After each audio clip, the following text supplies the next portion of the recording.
আসসালামু আলাইকুম। আজকে অনেক দিন পর আপনাদের মাঝে চলে আসলাম একটি রেসিপি নিয়ে। তো বেশি পেঁচাল না পেরে চলেন রান্নাটা শুরু করা যাক। এখানে একটি কড়াইয়ে নিয়ে নিয়েছি পরিমাণ মতো তেল, আর সেখানে দিয়েছি আধা বাটা করে কাঁচামরিচ আর পেঁয়াজ বাটা। পেঁয়াজ কাঁচামরিচগুলো তেলের সাথে কিছুক্ষণ ভেজে এখানে দিয়ে দিব লবণ, হলুদের গুঁড়া, ধনিয়ার গুঁড়া আর মরিচের গুঁড়া। এখন সবগুলো মশলা একসাথে কিছুক্ষণ কষিয়ে নেব। মশলা কষানো হয়ে গেলে এখানে দিয়ে দিব মাছ।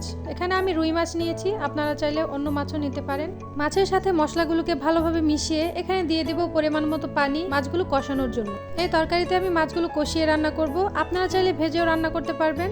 তবে মাছটা যদি তাজা বা ফ্রেশ থাকে তাহলে অবশ্যই কষিয়ে রান্না করবেন, তাহলে তরকারির টেস্ট অনেক ভালো আসে। তো এই যে আমার মাছগুলো কিন্তু কষানো হয়ে গিয়েছে ভালো করে।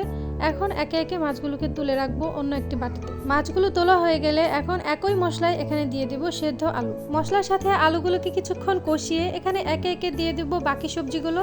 এখানে আছে টমেটো, বেগুন, সিম, পেঁয়াজ কলি বা পেঁয়াজ পাতা। এখন সবগুলো সবজি আবার কিছুক্ষণ মশলার সাথে খুব ভালোভাবে কষিয়ে নেব। যে কোনো ধরনের তরকারি আমি অনেকটা সময় নিয়ে কষিয়ে তারপরে রান্না করি, এতে তরকারির কালার বা টেস্ট দুইটাই অনেক ভালো হয়। সবজিগুলো যখন প্রায় 50% সেদ্ধ হয়ে আসবে তখন এখানে দিয়ে দেব পুঁই শাক। এই পুঁই শাকগুলো কিন্তু আমি আমার টবে চাষ করেছিলাম। যারা আমার ডেইলি ব্লগগুলো দেখেন তারা হয়তো দেখেছেন। তো এখানে শাকগুলোকে সবজির সাথে কিছুক্ষণ কষিয়ে এখন দিয়ে দেব পরিমাণ মতো গরম পানি, আর এটাকে ঢাকনা দিয়ে ঢেকে রান্না করব প্রায় 10 মিনিটের মতো, যতক্ষণ না সবজিগুলো একেবারে 100% সেদ্ধ হয়ে আসে। সবজিগুলো যখন খুব ভালোভাবে সেদ্ধ হয়ে যাবে আর ঝোলটাও কমে আসবে তখন দিয়ে দেব এখানে কষিয়ে রাখা মাছ। কষানো মাছগুলো একে একে দিয়ে এখন দিয়ে দেব ধনিয়া পাতা কুচি। এখন মিডিয়াম আঁচে ঢাকনা দিয়ে ঢেকে রান্না করব আরো 5 মিনিটের মতো। তো দেখতেই পাচ্ছেন তৈরি হয়ে গেল আমাদের 5 মিশালি সবজি দিয়ে বড় মাছের ঝোল।